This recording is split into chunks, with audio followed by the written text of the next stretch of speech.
You're sitting at your desk. Everything is calm. Your cat walks over, looks you dead in the eyes, and slowly, deliberately, pushes your pen off the edge of the table. Then they just stand there. No reaction, no guilt, just that look. And you've probably laughed it off 100 times, called it quirky, called it chaotic, maybe even filmed it and posted it online. But here's what nobody tells you. That moment wasn't random.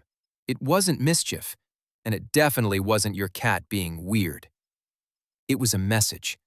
And if you've never understood what that message actually means, you've been living with your cat for months or years and missing one of the clearest things they ever try to communicate to you. Today, we're going to change that. Because once you understand the real reasons behind this behavior, and there are several, each one more fascinating than the last, you will never look at your cat the same way again. You'll start to see every knock, every push, every deliberate swipe for exactly what it is. A window into how your cat thinks, what they need, and how deeply their ancient instincts are still running, right there on your kitchen counter. Stay with me, because point 4 is going to completely reframe the way you see your relationship with your cat. Most owners never connect these dots, but once you do, it changes everything. Let's start by destroying the most common explanation people reach for. Cats are just chaotic. They do it for attention. They're being naughty. That's the surface level read. And it's not entirely wrong, but it's so incomplete that it might as well be. Because it treats your cat like a toddler acting out, when what's actually happening is something far more sophisticated. Your cat is not broken. They are not being difficult. They are not testing your patience for the fun of it. They are running ancient, deeply wired behavioral programs that evolved over thousands of years, and your coffee mug just happens to be the current target. Understanding why requires us to go back, way back, before domestication, before cats chose to live alongside humans. Back to when every single behavior they had served one purpose: survival. Because here's the thing about cats that makes them unlike almost any other domestic animal. They were never fully domesticated in the way dogs were. Dogs were shaped by humans over millennia. Cats, largely, shaped themselves. They chose proximity to humans because it was useful, not because they needed us to survive. That independence is still in them. Every instinct, every quirk, every baffling behavior you've ever witnessed, it has a root. And that root almost always leads back to the wild. So let's dig in. Point 1. It's a hunting simulation. Here's where it starts to get genuinely fascinating. Watch your cat the next time they approach something on a table. Really watch them. Notice how they don't just swipe immediately. They pause. They assess. Sometimes they tap the object lightly first, almost like a test. Then they push. That sequence isn't random. That is a predatory behavior pattern playing out in slow motion right in front of you. In the wild, cats are ambush hunters. Small prey, mice, birds, lizards, don't just sit still waiting to be eaten. They move unpredictably. They bolt. They fake stillness and then explode into motion. And a cat that misjudges that moment, that pounces too early or commits to the wrong angle, goes hungry. So cats develop something remarkable. Before committing to a full attack, they test their prey. A careful tap with the paw, a light swipe to trigger movement. They're checking, is this thing alive? How does it move? Is it worth the energy of a full hunt? Your pen, your water glass, your phone charging cable.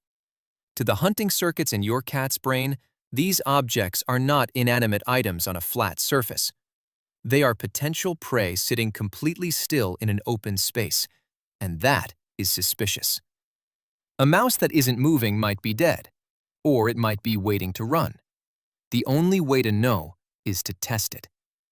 So your cat taps it, watches, taps again.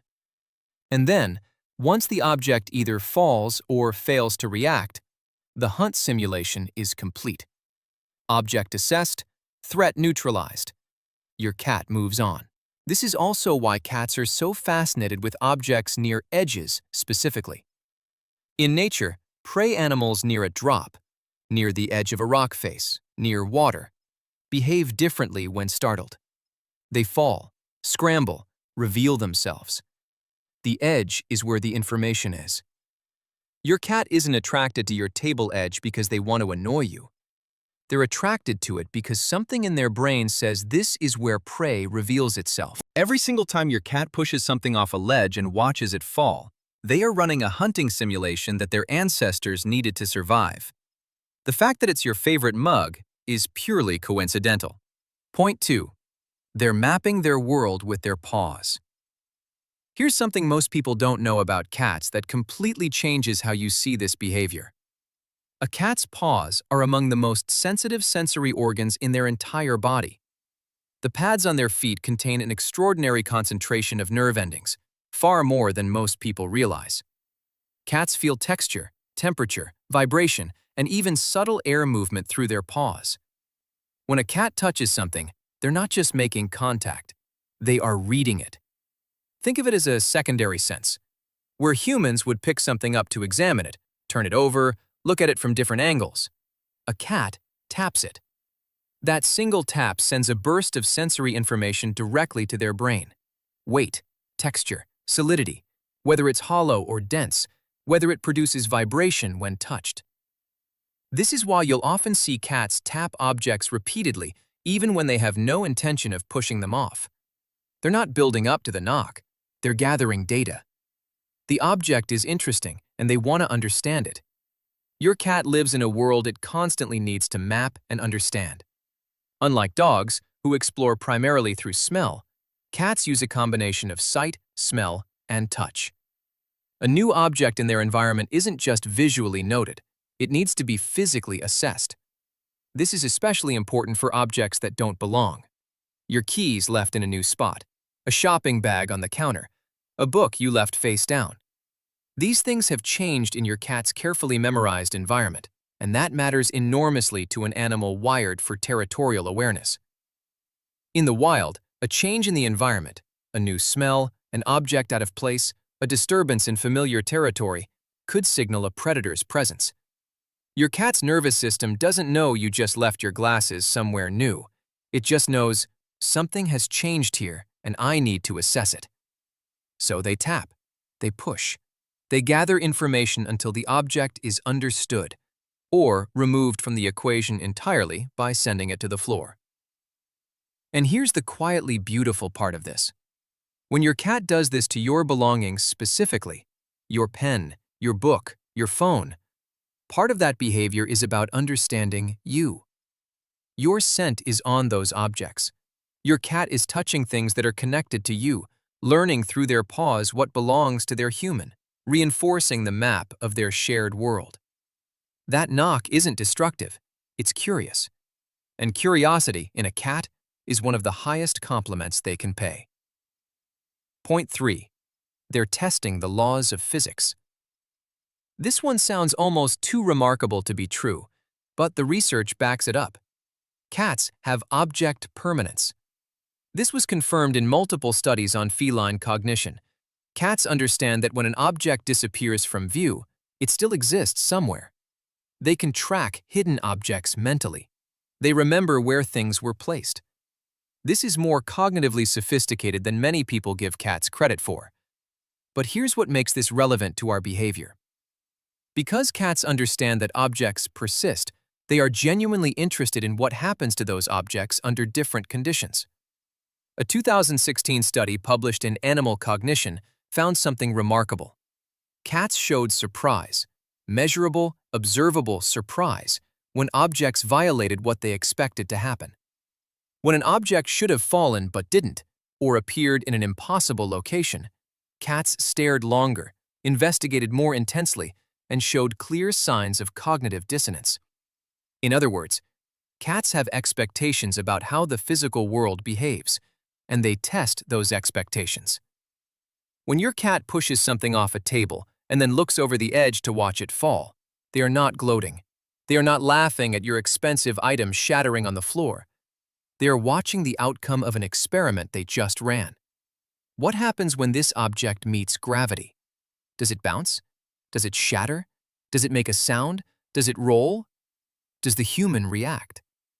Every outcome is information, and cats, as sensory creatures with powerful memories, are constantly collecting information about their environment. This is actually a sign of intelligence, not stupidity or malice. The animals most likely to engage in this kind of object manipulation, pushing, dropping, rolling, batting, are consistently the ones showing higher cognitive engagement with their environment. Your cat isn't breaking your things out of carelessness. They are, in the most literal sense, running experiments. They have a hypothesis about what will happen. They test it. They observe the result. And then they either repeat it, because repetition confirms the hypothesis, or they move on to the next experiment. Which, unfortunately, might be your other mug. Point 4. They're communicating something specific to you. This is the point I promised you earlier, and this is the one that changes everything.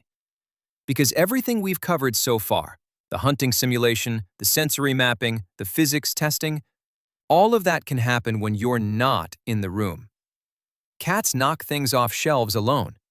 They tap objects at 3 in the morning when you're asleep. But here's what you need to notice. When does your cat knock things off specifically when you're watching? Pay attention to this, because when the behavior happens in front of you, when your cat makes deliberate eye contact and then pushes something, the entire dynamic has changed. This is no longer just instinct. This is directed communication. And what they're communicating comes down to several very specific messages depending on the context. Message 1. I need your attention right now. Cats learn extraordinarily fast, faster than most owners realize. And one of the first things a cat learns in a shared home is this: when I knock something over, the human reacts. It doesn't matter what the reaction is, you standing up, you saying no, you rushing to catch the glass, you laughing, all of it registers the same way in your cat's brain. I produced a response.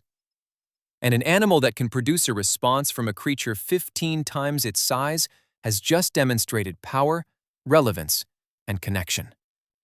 If your cat is knocking things off specifically when you're on your phone, when you're working, when you're in conversation with someone else, they are telling you with absolute clarity, I exist. I am here. Acknowledge me. This isn't jealousy in the human sense. It's something older and more primal.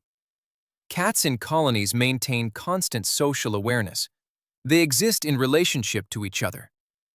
An owner who becomes suddenly unresponsive, absorbed in a glowing rectangle, no longer making eye contact, no longer speaking or moving naturally, triggers something in a bonded cat that reads as social absence.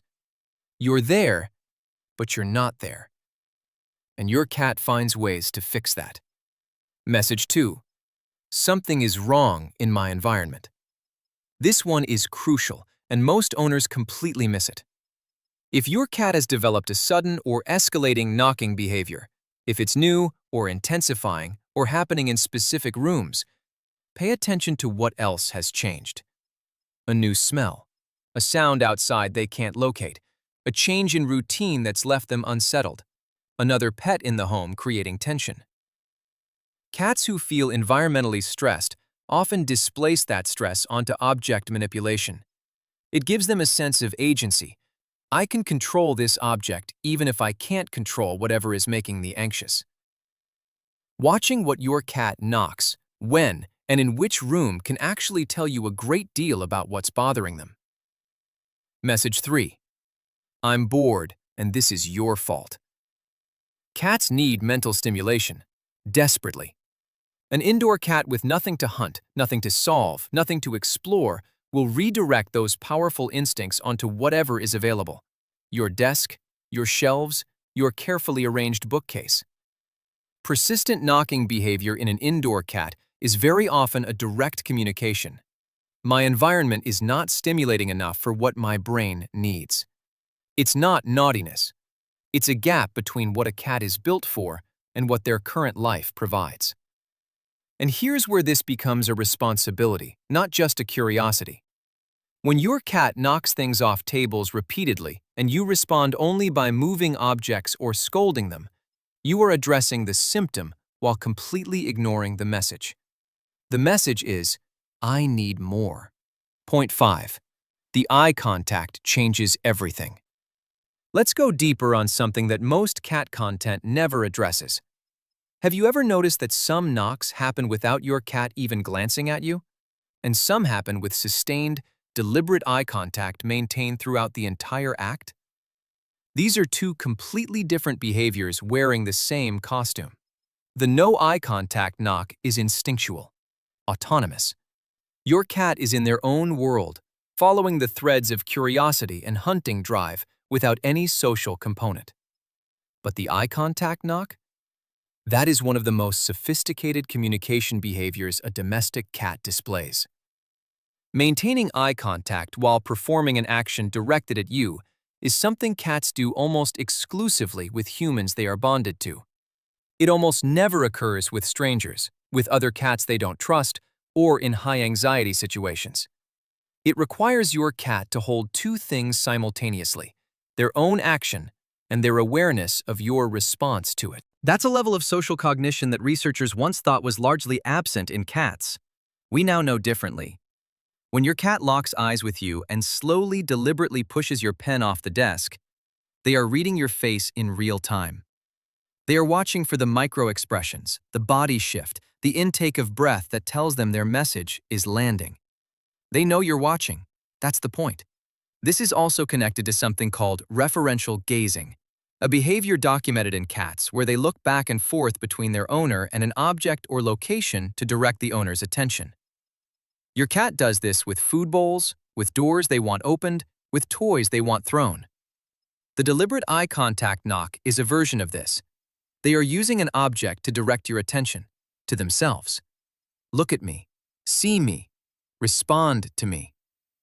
In the full arc of animal communication, this is remarkably intimate. Your cat has learned that your attention can be directed, and they've worked out, through trial and error, one of the most reliable ways to get it. Point 6. What your reaction has been teaching them. Here's the uncomfortable truth that this video has been building toward. Your cat knocks things off tables partly because you taught them to. Not intentionally, not consciously, but every single time you've reacted, laughed, scolded, jumped up, said their name, you've reinforced a neural pathway in your cat's brain that says, this works. Cats are operant learners. They don't need formal training. They don't need repetition the way dogs do. They need one clear signal that a behavior produces a desired outcome, and they remember it. If your cat knocked something off a table 2 years ago and you rushed over to pick it up while talking to them, that single event may have been enough. Not because your cat is manipulative in a calculated human sense, but because their brain is wired to identify and repeat behaviors that generate social connection. Think about what that moment looked like from your cat's perspective. They were near you. They touched an object. You stood up, moved toward them, made sounds in their direction, bent down near them. From a cat's social standpoint, that sequence reads as you came closer, you engaged, you acknowledged me. Reward confirmed. Behavior filed under use again when needed. This is also why telling your cat no rarely stops the behavior. Your cat isn't responding to the content of your words. They're responding to the fact that you spoke, that you looked at them, that you moved. Any response is still a response. The only reaction that has a chance of reducing attention-seeking knocking is something that goes against every instinct you have as a pet owner. Genuine, complete non-reaction. No eye contact, no words, no movement. The complete absence of social response. It's extraordinarily hard to do consistently, which is why most cats continue the behavior for years. But here's the reframe that matters. Rather than trying to stop the behavior through non-reaction, which requires inhuman levels of consistency, the far more effective approach is to make sure your cat doesn't need to resort to this in the first place. We'll talk about exactly how to do that in a moment. Point 7. What breed and personality tell you. Not all cats knock things off tables with equal frequency, and the variation tells you something important about your individual cat.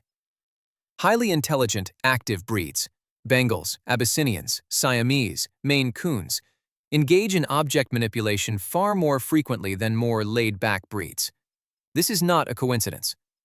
These breeds have higher baseline stimulation needs, stronger prey drives, and greater cognitive engagement with their environment. If you have a Bengal that clears every surface in your home daily, that is not a behavioral problem. That is a high-performance brain under-resourced for what it needs. On the other end, a more passive breed doing this occasionally is sending a different signal, likely social, likely attention-based, likely tied to a specific routine. Age matters too. Kittens and young cats knock things off tables primarily through the hunting and sensory curiosity drives. They're still building their world map, still calibrating their physical abilities, still deeply engaged in the experimental phase of development. Older cats who suddenly develop this behavior after years of not doing it are the ones that demand your closest attention. Sudden onset of repetitive object manipulation in a mature cat can signal cognitive changes, anxiety, pain, or significant environmental stress. If your 7-year-old cat has never cared about table objects and suddenly starts batting things off surfaces regularly, don't write it off as a new quirk. Get them checked. Their behavior has changed because something in their world or their body has changed. Point 8. What to do about it. So now you understand why your cat does this, but understanding isn't enough. You want to know what to actually do. Here's the honest answer. You don't stop this behavior. You redirect it. Because you cannot switch off thousands of years of evolutionary programming with a spray bottle. What you can do is give those drives somewhere better to go. For the hunter, introduce daily structured play sessions, not a toy left on the floor, active, engaged play where you move a wand toy, a feather, a laser in patterns that mimic real prey movement. 10 to 15 minutes twice a day. This discharges the hunting drive in a way that satisfies your cat's brain far more completely than pushing your pen off a desk. For the explorer, rotate objects in your cat's environment. New textures, new smells, new configurations. Cat trees placed near windows with bird feeders outside.